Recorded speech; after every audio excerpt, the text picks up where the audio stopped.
Pemirsa, seorang ibu rumah tangga berinisial NPDS 28 tahun kini diproses secara hukum dan ditahan di Mapolsek Denpasar Barat sejak Senin 17 Februari 2025.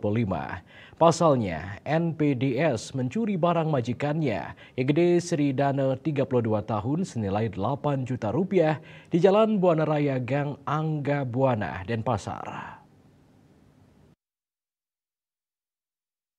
Kasus ini, Kasih Humas Polresta Denpasar AKP Ketut Sukadi mengatakan peristiwa tersebut baru diketahui korban pada Selasa 11 Februari 2025 pukul 22 WITA. Kronologisnya pada saat itu korban terkejut karena STNK dan kartu ATM-nya tidak ada di dompet. Selanjutnya ia mencari BPKB di lemari juga hilang.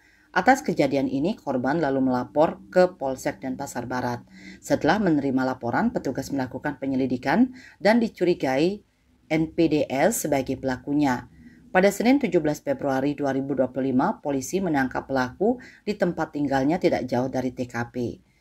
AKP Sukadi mengatakan pelaku mengambil barang-barang tersebut saat korban tidak ada di rumah. Setelah diamankan di tempat tinggalnya, pelaku dibawa ke Polsek Denpasar Barat.